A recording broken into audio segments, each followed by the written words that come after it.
Hello and welcome to study for excellence. मैं हूं प्रणव प्रकाश और आज हम डिस्कस करेंगे जुलाई 4th वीक के करंट अफेयर्स को। तो चलिए आज की क्लास शुरू करते हैं।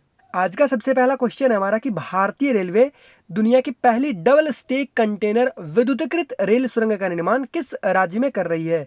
तो सबसे पहले तो इस टनल का निर्माण जो है वो इंडियन रेलवे के द्वारा किया जा रहा है और ये दुनिया की इस तरह की पहली रेल टनल होगी। किस तरह की? तो सबसे पहला तो है कि ये डबल स्टेक कंटेनर टनल होगी, यानी कि इस टनल को इस तरह से बनाया जा रहा है कि जिसमें से डबल स्टेक कंटेनर ट्रेन भी गुजर सके। साथ ही साथ दूसरी चीज़ ये इंपॉर्टेंट है कि ये टनल जो है ये पूरी तरह से इलेक्ट्रिफाइड रेल टनल होगी और ये दुनिया में इस तरह की पहली रेल टनल होगी। यानी कि ये डबल स्टेक कंटेनर भी टनल होगी और इलेक्ट्रिफाइड रेल टनल भी होगी। तो इस टनल का निर्माण कहाँ पे किया जा रहा है? इस टनल का निर्माण किया जा रहा है हरियाणा में। वैसे टनल को पूरी तरह से बनाया जा चुका है, लेकिन टनल में इलेक्ट्रिफिकेशन का कार्य हो या फिर पटरी बिछाने का काम हो, ये सब जो है वो 1 साल के भीतर भीतर पूरा हो जाएगा। और इस टनल का निर्माण जो है ये अरावली रेंज के थ्रू किया गया है। तो ये आप ध्यान में रखिएगा। हरियाणा में ये टनल कहाँ पे बनाया गया है? सोहना में, जो कि एक टाउन है गुरुग्राम डिस्ट्रिक्ट में। फिर नेक्स्ट क्वेश्चन है कि the India way strategy for an uncertain world, इस पुस्तक के लेखक कौन है? तो ये पुस्तक लिखी गई है external affairs minister S Jaishankar ji के द्वारा, यानी कि सुब्रमण्यम जयशंकर जी के द्वारा ये पुस्तक लिखी गई है। और इन्होंने इस बुक में क्या कहा है? तो इन्होंने कहा है कि भारत को एक ऐसे क्षेत्र में प्रभाव हासिल करने के लिए दृढ़ता से संघर्ष करना पड़ा है और जो इससे पहले और अधिक आसानी से किया सकता है, यानी कि पास्ट में। और इसके लिए उन्होंने विदेश नीति में पास्ट में हुए 3 बड़ी गलतियों का जिक्र किया है, 3 मेजर बर्डन्स का जिक्र किया है। वो क्या क्या जिक्र है? सबसे पहले तो ये बुक जो है रिलीज़ कब होगी? तो 7 सितंबर को ये बुक रिलीज़ होगी। और 3 बड़ी गलतियों के बारे में उन्होंने बताया। तो सबसे पहली गलती जो है, बड़ी गलती, वो क्या थी? 1947 का पार्टीशन। उन्होंने कहा है कि जिसने देश को डेमोग्राफिकली और पॉलिटिकली छोटा कर दिया, इसलिए चीन को जो एशिया में जो स्पेस दिया जाता है वो इंडिया को नहीं दिया गया। फिर है कि जो इकोनॉमिक रिफॉर्म्स में देरी की गई, जहाँ पे चाइना ने जो इकोनॉमिक रिफॉर्म्स 10-15 साल पहले कर लिए वो हम आज कर रहे हैं, तो ये बड़ी गलती थी। साथ ही साथ जो तीसरी जो बड़ी गलती थी वो थी परमाणु विकल्प का इंतजार, लंबा इंतजार, जिसके परिणाम स्वरूप भारत को इस क्षेत्र में प्रभाव बढ़ाने के लिए पराक्रम के साथ संघर्ष करना पड़ा, जो पास्ट में आसानी से किया सकता है। यानी कि पास्ट में हमारी विदेश नीति जो है वो सही नहीं रही और हम इसको और भी अच्छा कर सकते थे। फिर नेक्स्ट क्वेश्चन है कि 4th खेलो इंडिया यूथ गेम्स का आयोजन किस राज्य में होगा? तो 4th खेलो इंडिया यूथ गेम्स का आयोजन सबसे पहले तो 2021 में होगा। और इसका जो आयोजन जो है वो किस राज्य में होगा? तो ये होगा हरियाणा में ही। और हरियाणा के पंचकुला में इसका आयोजन किया जाएगा और इसका आयोजन टोक्यो ओलंपिक्स के बाद खेला जाएगा, यानी कि सितंबर में इसका आयोजन होगा, 4th खेलो इंडिया यूथ गेम्स का आयोजन। फिर नेक्स्ट क्वेश्चन है कि भारत की पहली शहद परीक्षण प्रयोगशाला, यानी कि हनी टेस्टिंग लेबोरेटरी, किस राज्य में स्थापित की गई है? तो ये भारत की पहली हनी टेस्टिंग लेबोरेटरी होगी, इसीलिए ये क्वेश्चन इंपॉर्टेंट हो जाता है। और इसका जो है इसकी स्थापना जो है की गई है वो गुजरात में। और गुजरात में कहाँ पे? तो आनंद डिस्ट्रिक्ट में। गुजरात में आनंद डिस्ट्रिक्ट है, वहीं पे इसकी स्थापना की गई है। और इससे क्या हुआ कि हनी के एक्सपोर्ट में, उसकी क्वालिटी इंप्रूव करने में और एक्सपोर्ट में बढ़ोतरी आएगी और साथ ही साथ किसान को अच्छे रेट्स भी मिल सकेंगे। फिर नेक्स्ट क्वेश्चन है कि वर्ल्ड हेपेटाइटिस डे ये किस दिन मनाया जाता है? तो वर्ल्ड हेपेटाइटिस डे ये हर एक साल 28 जुलाई को मनाया जाता है। और इस बार इसका थीम क्या था? तो hepatitis free future. Hepatitis free future ये 28 जुलाई को ही क्यों मनाया जाता है? चलिए इसके बारे में भी जान लेते हैं। तो ये 28 जुलाई को इसलिए मनाया जाता है क्योंकि इसी दिन डॉक्टर बैरुक ब्लमबर्ग की बर्थ एनिवर्सरी होती है और इन्हें नोबेल प्राइज़ विजेता भी थे। साथ ही साथ डॉक्टर बैरुच ब्लमबर्ग जो हैं, इन्होंने ही हेपेटाइटिस बी वायरस की खोज की थी। और इन्होंने एक डायग्नोस्टिक टेस्ट, यानी कि जो टेस्ट होता है कि आपका अगर या फिर मेरा किसी का भी टेस्ट होगा कि इसे हेपेटाइटिस बी है या फिर सी है, तो इन्होंने एक तो टेस्ट भी डेवलप किया और साथ ही साथ इन्होंने इस वायरस के लिए वैक्सीन भी डेवलप किया। हेपेटाइटिस बी वायरस की खोज भी की इन्होंने। हेपेटाइटिस बी के बारे में पता करने के लिए टेस्ट भी डेवलप किया। साथ ही साथ इन्होंने हेपेटाइटिस बी वायरस से निपटने के लिए वैक्सीन की भी खोज की। तो ये आप ध्यान में रखिएगा, इनका नाम है डॉक्टर बैरुच ब्लमबर्ग। तो ये स्टैटिक जीके से भी क्वेश्चन इस तरह से पूछा सकता है, इसीलिए 28 जुलाई को हेपेटाइटिस डे मनाया जाता है। फिर इसके बाद यहाँ पे आप ये जान सकते हैं कि हेपेटाइटिस जो है बीमारी जो है ये एक लीवर संबंधी बीमारी होती है, यानी लीवर में इन्फ्लेशन यानी कि सूजन हो जाता है। और हेपेटाइटिस बी जो है ये 5 तरह का होता है, ABCDE।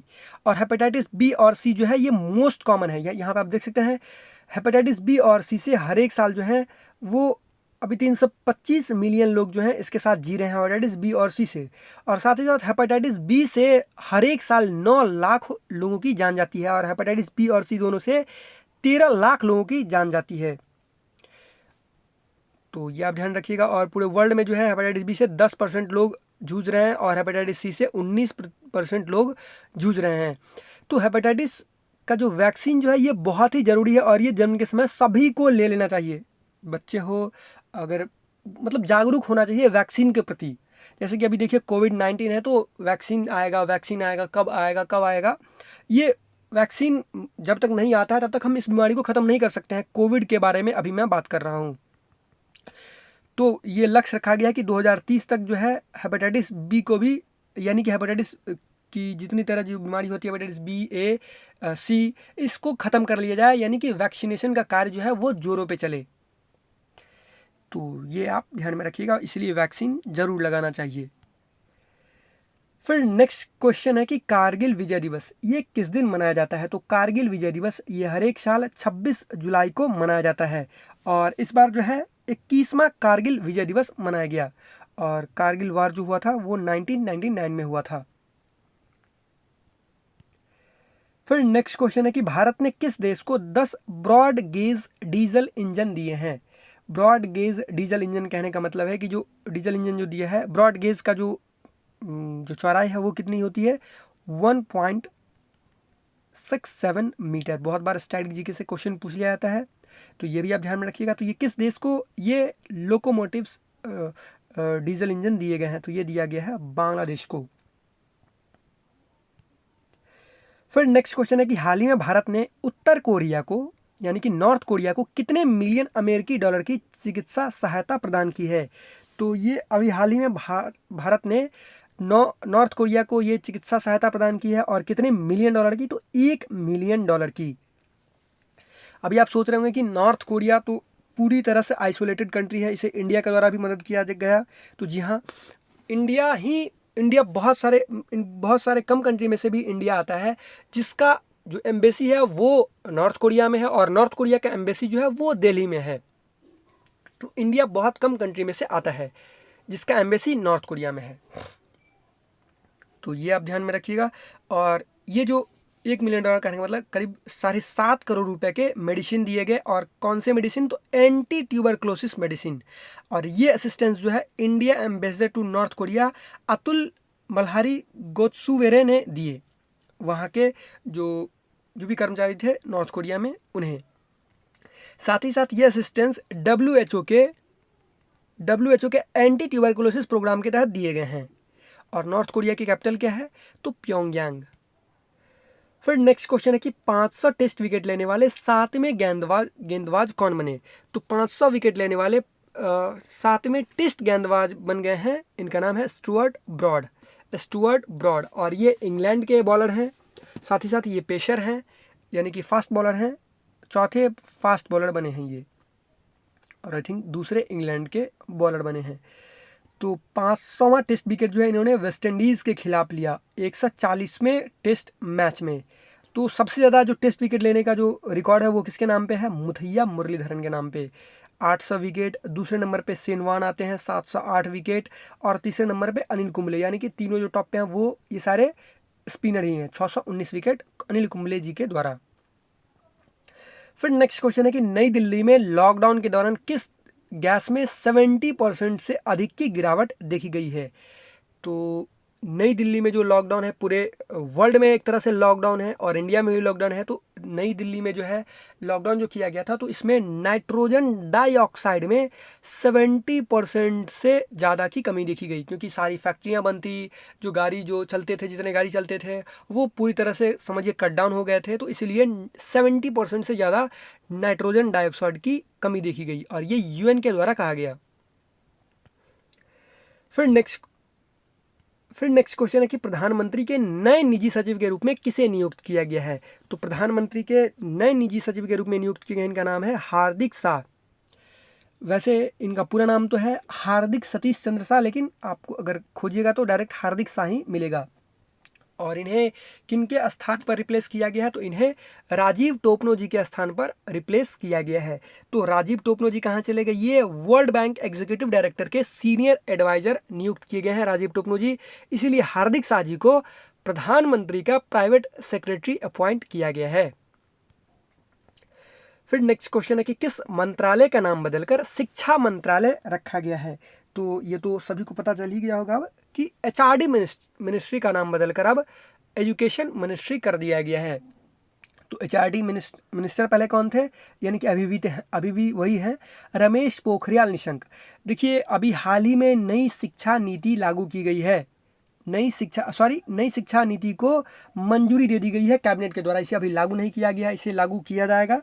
तो अभी तो कोविड-19 ही चल रहा है, तो अभी ना स्कूल खुले हैं ना कॉलेज खुले हैं, तो इसे लागू किया जाएगा, लेकिन इसे न्यू एजुकेशन पॉलिसी को मंजूरी दे दी गई है कैबिनेट के द्वारा।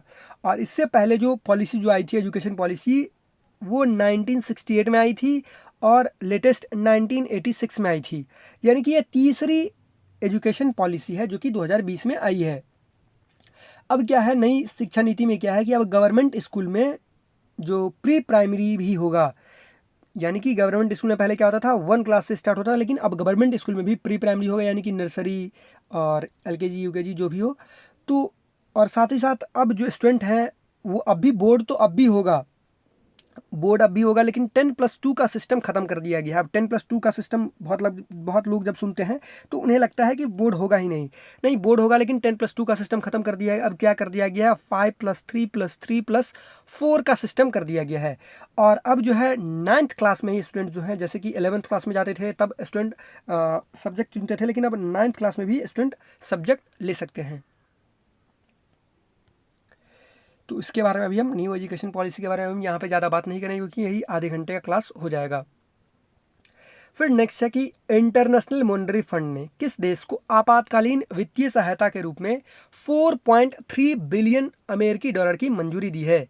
तो अभी हाल ही में आईएमएफ ने साउथ अफ्रीका को 4.3 बिलियन अमेरिकी डॉलर की मंजूरी दी है, और ये आईएमएफ के द्वारा पहली बार ऐसा इतना बड़ा अमाउंट और इस तरह का अमाउंट जो है वो साउथ अफ्रीका को दिया जा रहा है। तो इसलिए ये क्वेश्चन भी इम्पॉर्टेंट हो जाता है, और इतनी बड़ी रकम, क्योंकि साउथ अफ्रीका जो है ये साउथ अफ्रीका में जो है सबसे ज़्यादा कोविड-19 से जूझ रहा है।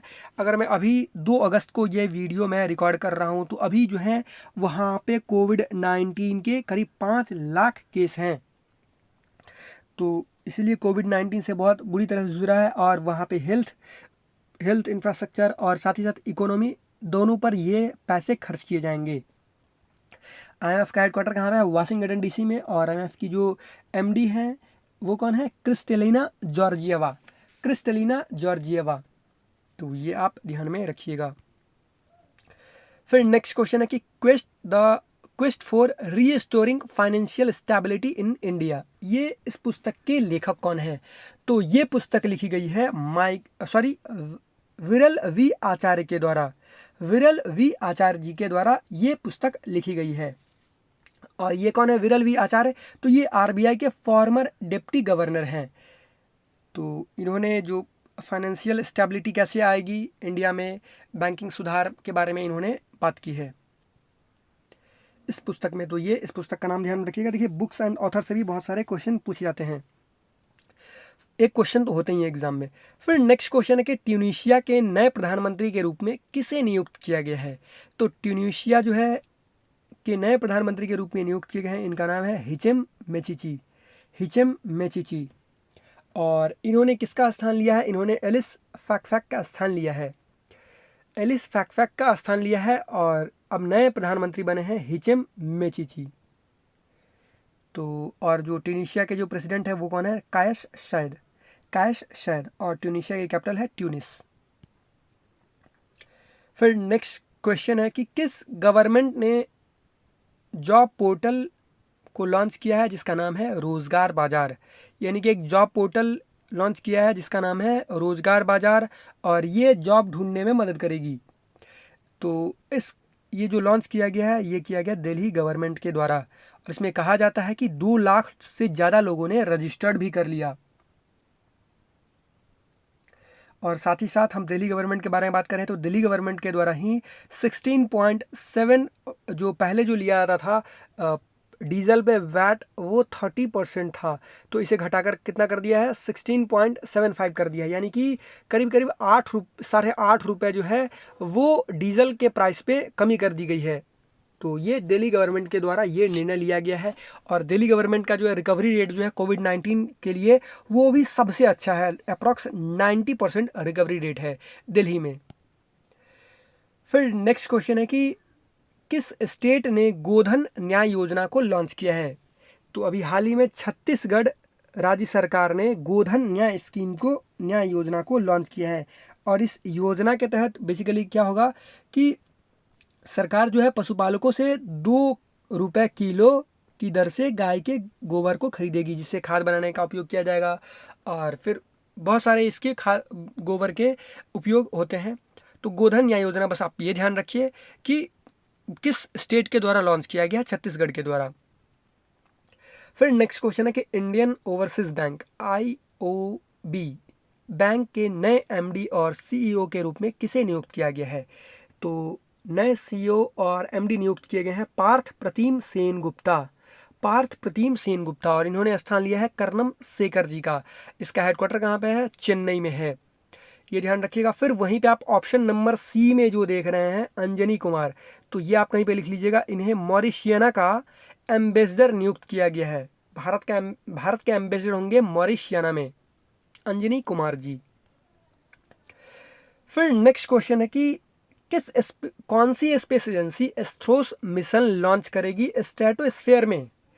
तो इस स्पेस एजेंसी का नाम है नासा और ये मिशन कब लॉन्च किया जाएगा? तो 2023 में, यानी दिसंबर 2023 में इस मिशन को लॉन्च किया जाएगा। और ये मिशन खास इसलिए है क्योंकि ये मिशन जो है एक बैलून में भेजा जाएगा। फुटबॉल स्टेडियम साइज का एक बैलून होगा और उसमें एक टेलीस्कोप भेजा जाएगा 2.5 मीटर का। और कहाँ से भेजा जाएगा? तो अंटार्कटिका से भेजा जाएगा दिसंबर 2023 में। सबसे पहले जो इम्पोर्टेंट चीज़ है वो जान लेते हैं। तो एस्ट्रोस का जो पूरा फुल फॉर्म है वो ये क्या है? Astrophysics stratospheric telescope for high spectral resolution observation at sub millimetre wavelengths. और ये जो टेलीस्कोप है ये 3 वीक तक रहेगा स्ट्रेटोस्फेयर में। तो सबसे पहले तो जो ये हम बात कर रहे हैं अर्थ के एटमॉस्फेयर के बारे में, तो अर्थ में 5 तरह के एटमॉस्फेयर हैं, ट्रोपोस्फेयर, स्ट्रेटोस्फेयर, मीसोस्फेयर, थर्मोस्फेयर और एक्सोस्फेयर। और जो स्ट्रेटोस्फेयर जो है ये सेकेंड लेयर है, यानी कि सेकेंड लेयर जो 12 से 50 किलोमीटर के बीच ये लेयर आती है इस अर्थ के एटमॉस्फेयर में। और इसका फुल फॉर्म भी मैंने आपको बता दिया। और ये 3 वीक तक रहेगा स्ट्रेटोस्फेयर में और इसे अंटार्कटिका से लॉन्च किया जाएगा। ये क्या एब्जॉर्व करेगी? तो एस्ट्रोस मिशन जो है ये इंफ्रारेड लाइट और उसके वेवलेंथ को ऑब्जर्व करेगी, जो कि जो ह्यूमन आई से जो विजुअल है उससे ज़्यादा बड़ा है और उसके बारे में जानेगी। क्योंकि जो भी वेवलेंथ जो है वो रुक जाती है, जो उसके बारे में ज़्यादा जानकारी हमें नहीं मिल पाती है। स्टार्स के बारे में बहुत चीज़ों के बारे में हमें जानकारी नहीं मिल पाती है और वो रुक जाती है कहाँ पे? तो स्ट्रेटोस्फेयर में। इसलिए वहाँ तक इसको भेजा जाएगा, इस टेलीस्कोप को, इस मिशन को। फिर नेक्स्ट क्वेश्चन है कि रूस ने किस देश को 400 S-400 सतह से हवा में मार करने वाली मिसाइल की डिलीवरी निलंबित कर दी है, यानी कि उसकी आपूर्ति पर रोक लगा दी है, उसकी आपूर्ति को सस्पेंड कर दिया है। तो अभी हाल ही में रशिया ने चाइना को जो S-400 दिया जाना था उसके आपूर्ति पर रोक लगा दिया है। वैसे अभी कुछ क्लियरली नहीं कहा गया है कि क्यों रोक लगाया गया है, लेकिन चाइना बोल रहा है कि ये कोविड-19 के कारण रोक है। वैसे अगर कोविड-19 के कारण रोक होती तो इंडिया का भी जो S-400 मिसाइल जो है वो डिले हो जाता, लेकिन इंडिया का मिसाइल टाइम पे पहुंचेगा और चाइना का मिसाइल नहीं पहुंच रहा है। क्यों? क्योंकि रशिया के में ये बात चल रही है कि चाइना जो है क्या करता है, उसका क्लोन बना लेता है मिसाइल का और जासूसी कर रहा है, तो जासूसी के कुछ आरोप लगे हैं, इसीलिए ये इसको सस्पेंड किया गया है फ़िलहाल के लिए। और रूस का जो S-400 जो सरफेस टू एयर मिसाइल है, ये किस किस देश के पास है? तो चाइना के पास है और टर्की के पास है, और तीसरे होंगे हम। फिर नेक्स्ट क्वेश्चन है कि हामिद बाकायोको को किस देश का नया प्रधानमंत्री नियुक्त किया गया है? तो हामिद बाकायोको का आइवोरी कोस्ट का नया प्रधानमंत्री नियुक्त किया गया है। आपको अगर पता हो तो आइवोरी कोस्ट के प्रधानमंत्री पहले कौन थे? अमाडो गोन कॉली बैली, जिनका कि निधन हो गया, इसीलिए हामिद बाकायोको को प्रधानमंत्री नियुक्त किया गया है। ये पहले डिफेंस मिनिस्टर थे। फिर नेक्स्ट क्वेश्चन है कि किस देश के पूर्व राष्ट्रपति ली तेंग हुई का निधन हो गया? ये क्वेश्चन बहुत ज़्यादा इंपॉर्टेंट है, क्योंकि ये किस देश के राष्ट्रपति थे? ये थे ताइवान के राष्ट्रपति। ताइवान के राष्ट्रपति थे, और ये ताइवान के पहले इलेक्टेड प्रेसिडेंट भी हैं, माने भी जाते हैं। और इन्होंने, कहा जाता है कि ताइवान में डेमोक्रेसी लोकतंत्र की नींव रखी थी, इसीलिए इन्हें ताइवान के लोकतंत्र का जनक कहा जाता है। और ये 1988 से 2000 तक प्रेसिडेंट थे ताइवान के। और अभी प्रेसिडेंट कौन है? तो अभी हैं ताई इंग वेन। ताई इंग वेन। फिर नेक्स्ट क्वेश्चन है कि कौन सी कंपनी अपने बाजार मूल्य के साथ दुनिया की सबसे मूल्यवान कंपनी बन गई है? तो अभी हाल ही में एप्पल जो है सऊदी अरामको को पीछे छोड़कर बाजार मूल्य के साथ, यानी कि मार्केट वैल्यू के साथ दुनिया की सबसे मूल्यवान कंपनी बन गई है। और एप्पल का मार्केट वैल्यू जो है वो कितना हो गया? ये हो गया $1.817 ट्रिलियन मार्केट वैल्यू। और वहीं पे सऊदी अरामको का मार्केट वैल्यू कितना हो गया? $1.76 ट्रिलियन। लेकिन अभी भी आईपीओ इकट्ठा करने में सऊदी अरामको टॉप पे है। तो चलिए अब 3-4 न्यूज़ है उसको भी डिस्कस कर लेते हैं, और न्यूज़ भी जो जितने सारे हैं वो सारे के सारे इंपॉर्टेंट न्यूज़ हैं। तो सबसे पहला न्यूज़ है कि Turkmenistan gets observer status in World Trade Organization. तो वर्ल्ड ट्रेड ऑर्गेनाइजेशन के द्वारा, WTO के द्वारा जो है तुर्कमेनिस्तान को ऑब्जर्वर स्टेटस का दर्जा दिया गया है, और ये 25वां ऑब्जर्वर कंट्री होगा। तो ये ध्यान रखिएगा। और इससे तुर्कमेनिस्तान को देश की अर्थव्यवस्था को विकसित करने में, विदेशी निवेश को बढ़ाने में और अंतर्राष्ट्रीय व्यापार संबंधों को विकसित करने में मदद मिलेगी। तो ये आप ध्यान में रखिएगा। फिर नेक्स्ट न्यूज़ है और इम्पॉर्टेंट न्यूज़ है कि first 5 Rafale jets land at Ambala air force. तो ये तो सभी को पता है कि अम्बाला एयरफोर्स में आ चुका है। कितने राफेल आए हैं? तो 5 राफेल आए हैं। तो ये जानना जरूरी है कि राफेल जो है ये किस कंपनी के द्वारा बनाया गया है? तो एक फ्रेंच कंपनी के द्वारा बनाया गया है, जिस कंपनी का नाम है डसॉल्ट। ये सुपर इम्पोर्टेंट है, ये ध्यान रखिएगा। फिर एक चीज़ ये ध्यान रखिए कि टोटल जो डील जो हुआ है ये 59,000 करोड़ रुपए का ये डील हुआ है 2016 में। एनडीए गवर्नमेंट थी उस समय, और ये जो है इसमें 36 राफेल जेट्स हम खरीद रहे हैं, जिसमें से 5 की डिलीवरी पूरी हो गई है। फिर नेक्स्ट न्यूज़ है कि ADB science $200 million financing deal with Reliance for power plant in Bangladesh. तो रिलायंस जो है पावर प्लांट लगा रहा है बांग्लादेश में, और 718 मेगावाट का ये पावर प्लांट होगा। साथ ही साथ इसके लिए रिलायंस ने एडीबी के साथ एक समझौता ज्ञापन पर हस्ताक्षर किया है। और यहाँ पे आप देख सकते हैं combined cycle power plant is a relatively more efficient way of producing electricity. It uses both a gas and steam turbine together to produce up to 50% more electricity from the same fuel than a traditional simple cycle plant. तो इसीलिए cycle plant जो है ये जो बन रहा है LNG and power limited, जो पावर प्लांट जो बन रही है ये इम्पॉर्टेंट है, इसको भी ध्यान में रखिएगा। फिर नेक्स्ट न्यूज़ है कि ministry of earth sciences launches mobile app जिसका नाम रखा गया है मौसम 4IMD, यानी कि इंडिया मेट्रोलॉजिकल डिपार्टमेंट के लिए ये मौसम ऐप लॉन्च किया गया है और ये IMD के फाउंडेशन डे पर ये लॉन्च किया गया। तो ये ध्यान रखिएगा और ये बहुत ही लूसिड मैनर में सभी फार्मर्स को और आम इंसान को बताएगा जो भी मौसम के बारे में जानकारियाँ होंगी। तो ये वीडियो का अंत। आई होप आपको ये वीडियो अच्छा लगा हो, और अगर आपको ये वीडियो अच्छा लगा हो तो प्लीज़ इस वीडियो को लाइक कीजिएगा, इस वीडियो को शेयर कीजिएगा और हमारे चैनल ऑनलाइन तैयारी को सब्सक्राइब कीजिएगा जिससे आपको हमारी आने वाली वीडियो मिलती रहे। धन्यवाद।